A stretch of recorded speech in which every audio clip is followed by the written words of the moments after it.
Bruised and Barefoot, a young mother collapsed on his porch clutching her baby.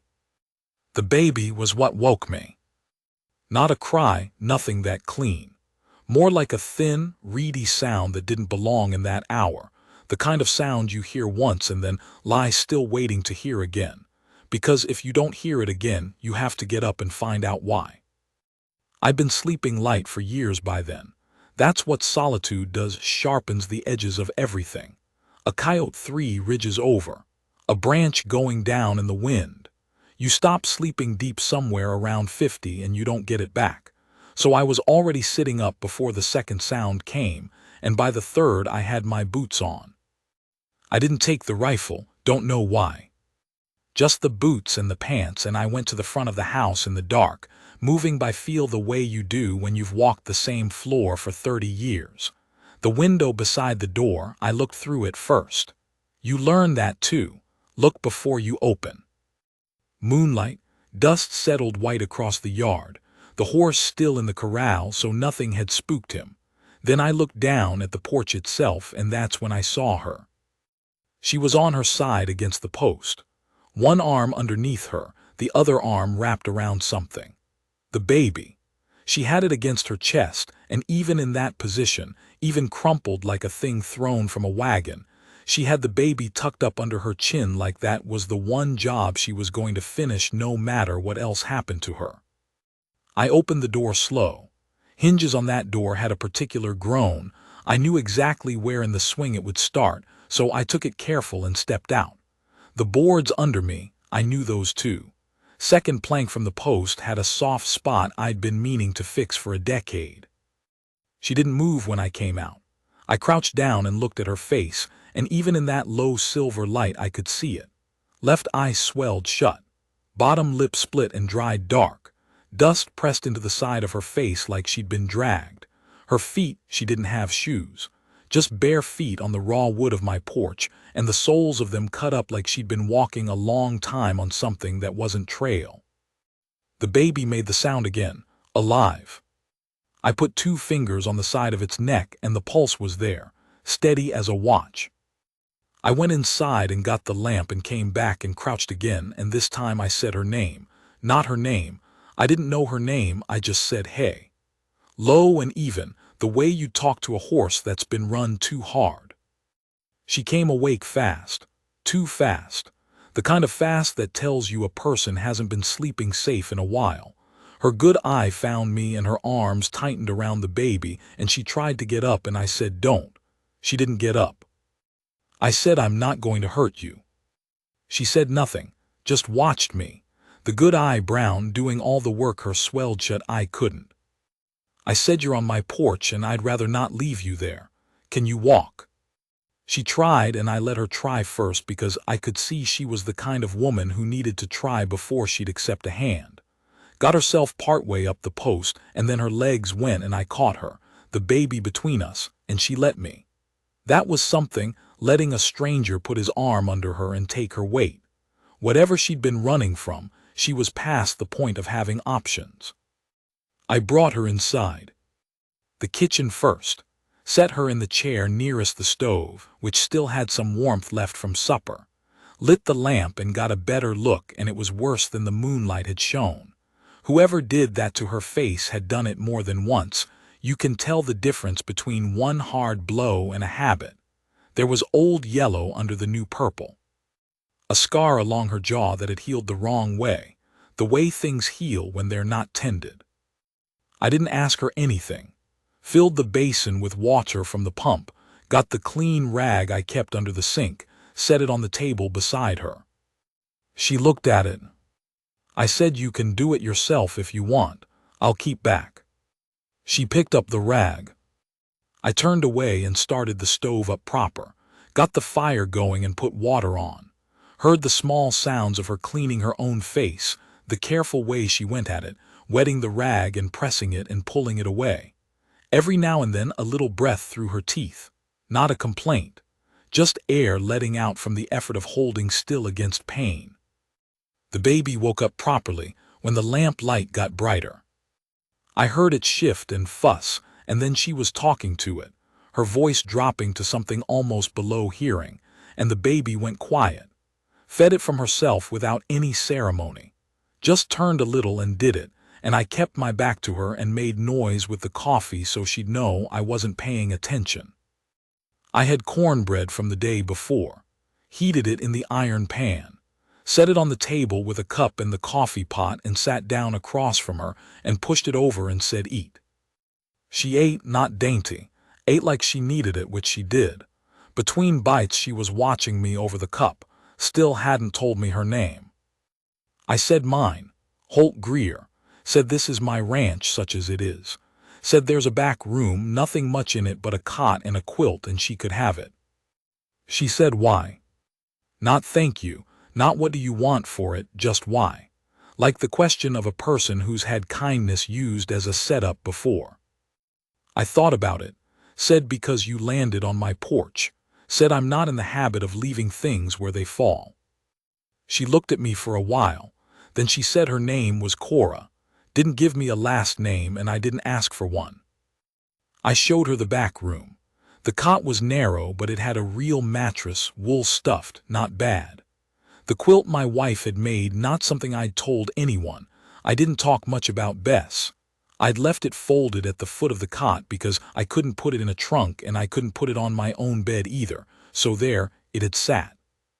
I pulled it open and lay it flat, and Cora put the baby down in the middle of it and stood there looking at the room. She said, "Is there a lock on that door?" There was, old sliding bolt, the kind that might slow someone down for a count of 3, but I slid it for her so she could see how it worked. Said you can put that across tonight. She nodded once. Then she looked at me and said thank you, and I could tell it cost her something to say it, not because she was ungrateful, but because gratitude to a man was something she'd learned not to spend freely. I said good night and went back to my room and lay down and listened to the house. After a while I heard the bolt slide home on her side. I slept better than I had in years. She was up before me, which surprised me. I came out at first light and she'd found the coffee and made it, and she was sitting at the kitchen table with the baby on her knee, doing that thing mothers do, bouncing slow, just enough motion to keep them settled. The baby was looking at the wall like it was the most interesting thing it had ever seen. She'd washed her dress out and put it back on damp. That told me something. It told me she wasn't planning to stay. I poured a cup and sat down and we drank coffee in the same room without talking, which suited me. I've never needed words to fill space. Most people do. They get uncomfortable with silence and start chattering just to cover it. But Cora sat quiet and looked out the window at the morning like a person who'd earned the right to just watch a thing for a minute. Then she said, "I need to tell you something before I go." I said, "All right." She said, "There's a man." Her voice was level about it, the way you're level about something when you've been scared of it for so long the fear has worn a groove, and now you just live in the groove. She said his name is Carver. Said he's not her husband, not on paper, but he's been acting like it for 2 years. Said he's the baby's father and he knows it and he uses that like a grip. Said he'd been getting worse and last night was the last straw and she left and she walked and she didn't know where she was walking to. She just walked. I asked how far back she'd come from. She said she thought 8 or 9 miles. Barefoot with a baby, in the dark, 8 or 9 miles across Arizona hardpan. I didn't say anything about that because there wasn't anything to say about it that she didn't already know. I just drank my coffee. She said he'll come looking, said I don't want to bring that to your door. I said don't worry about my door. She looked at me. I said this is my land and my door, and I'll manage what comes to it. She said you don't know Carver. I said no, but I know his type. And I did. 30 years in this country, you know every brand. The kind of man who mistakes a woman's patience for permission, who reads her staying as proof that he's right, who has never once been checked because the people around him decided it was easier not to.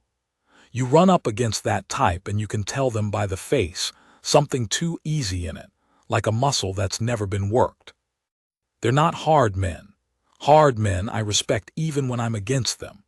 These are soft men who have never been opposed, and they're dangerous the way a spoiled horse is dangerous. Not from strength, but from not knowing how to handle the moment things go different than they expect. She said, I'll go. I just needed to sleep and I thank you for the bed. I said, where are you going? She opened her mouth and then closed it. I said, you have 9 miles of cut-up feet and a baby and a man coming behind you. You want to tell me the plan? She had no plan. She'd known that when she walked out the door last night, she'd chosen the risk of no plan over the certainty of staying, and I respected that. I respected it considerably, but respect doesn't constitute a solution. I said, stay. She said, I can't ask you to. I said, you're not asking, I'm saying it. She looked at me the way she'd been looking at me, that one good eye doing all the work, measuring. I held still under it. I've been measured by harder eyes than hers, and I've got nothing to hide from any of them. She said, all right, for a few days, until she could figure out the next step. I said, all right.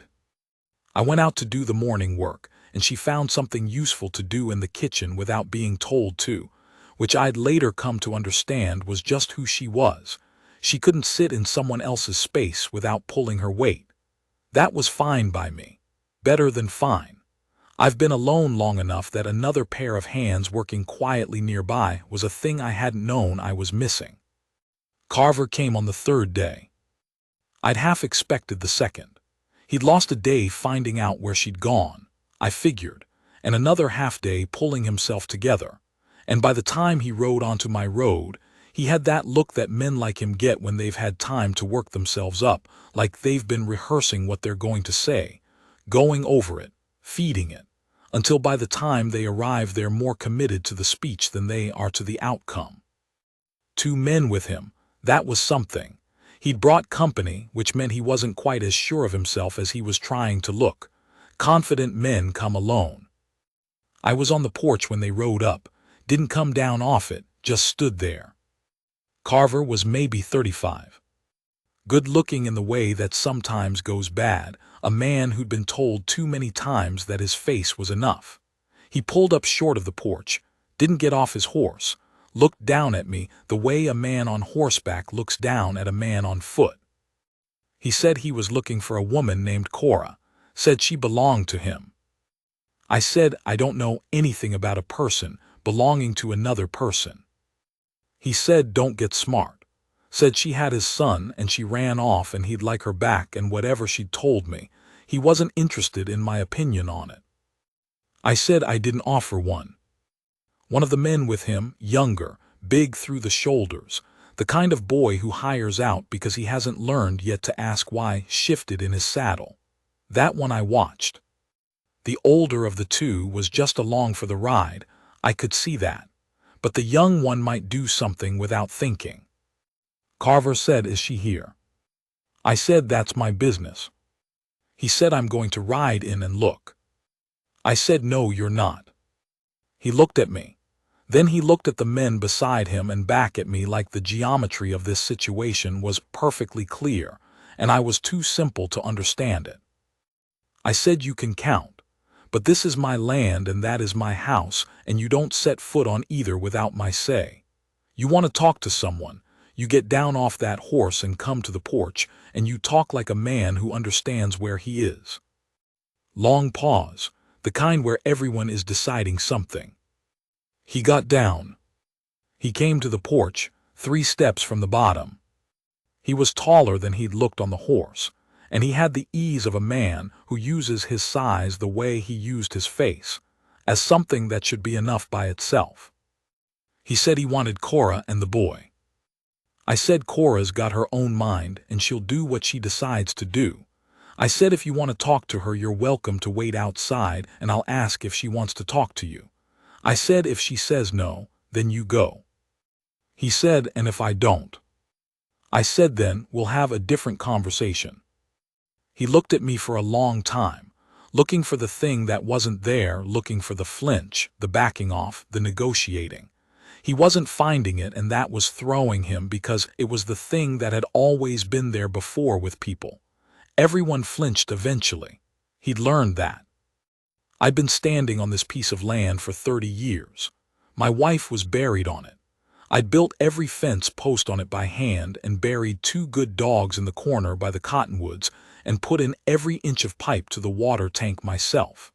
I wasn't leaving it and I wasn't backing off it, and there was nothing behind my eyes but that simple fact. After a while he said fine, said tell her he wanted to see her. I went inside.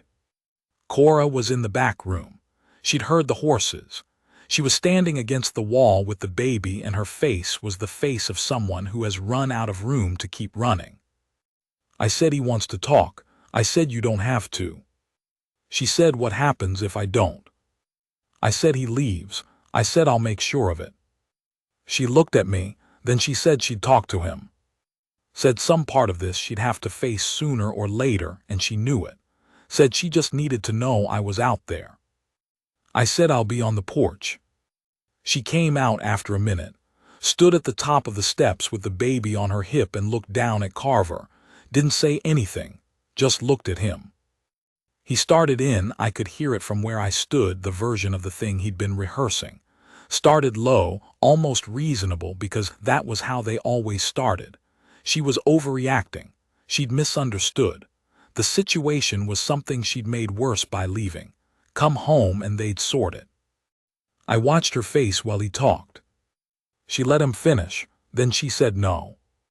One word, short and absolute and without any of the trembling he'd been banking on. Just no.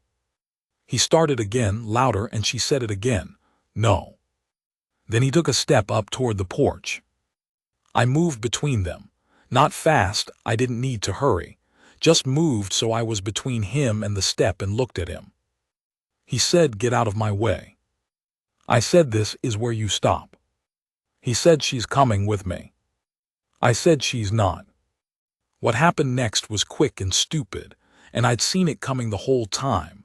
A man like Carver, his whole life nobody had ever just said no and meant it. And the thing that happens when they finally run into it is they go a little blind. He swung, and it was a decent right hand. I'll give him that.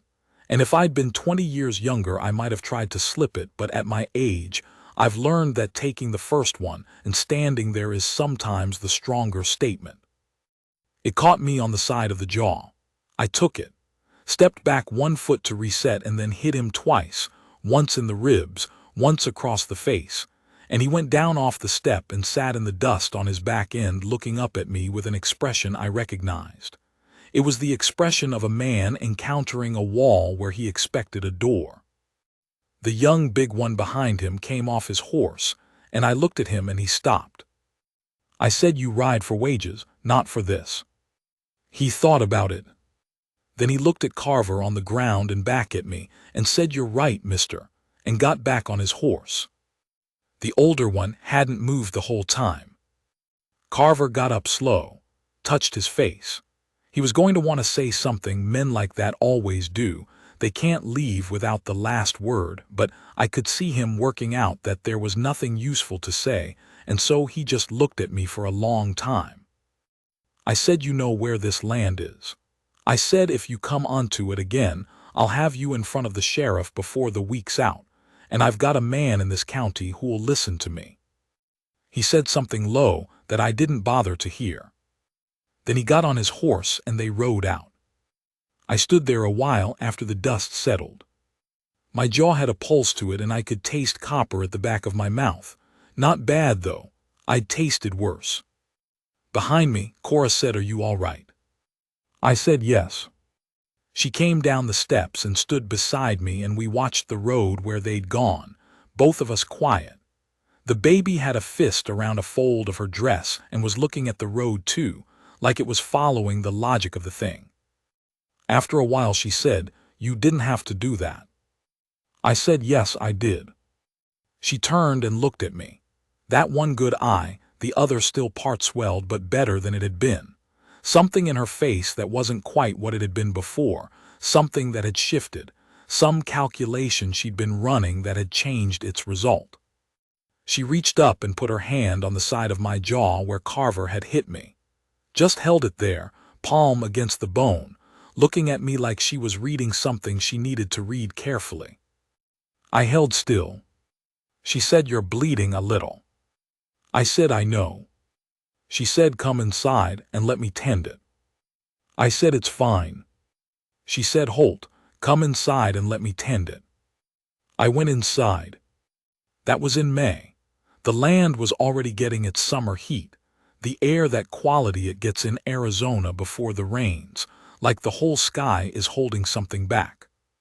I fixed up the back room better, brought in the other cot from the storage and built a low frame for it so the baby could sleep in its own space.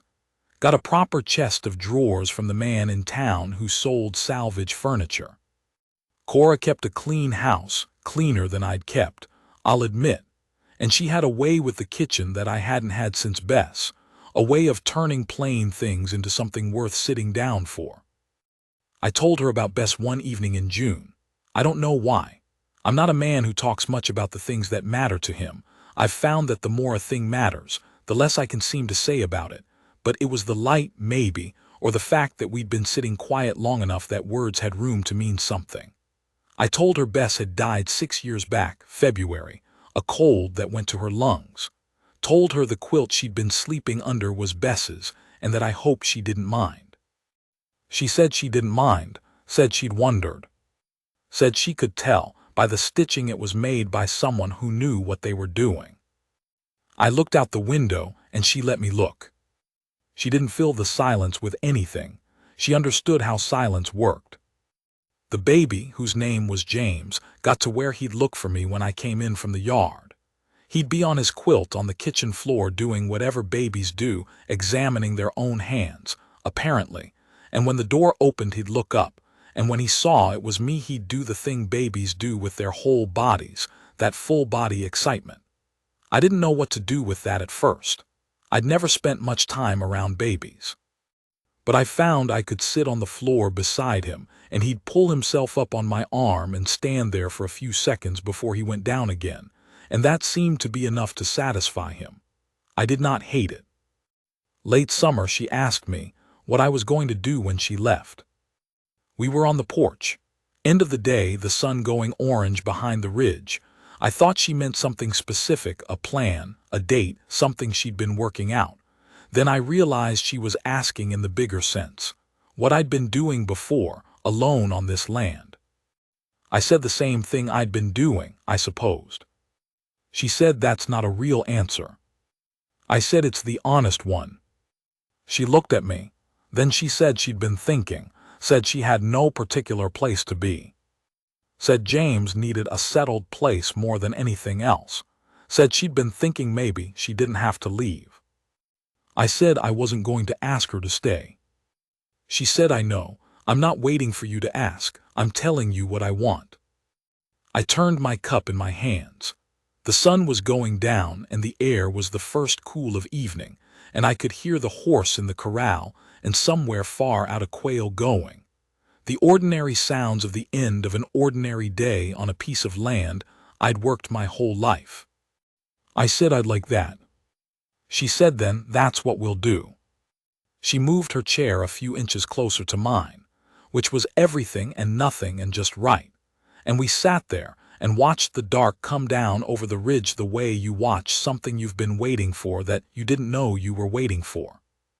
We married the following spring. March, the good cold before it breaks. The preacher from the town 12 miles out. 3 people there, counting James, who sat on the floor through the whole thing and ate a rusk and was unbothered. There was a moment just before the preacher began when Cora was standing beside me and she took my hand. Not for the ceremony before it, while the preacher was still finding his page. She just reached down and took my hand and held it, and I looked at her and she was looking at the preacher, and she wasn't performing anything for anyone. She was just holding my hand because she wanted to.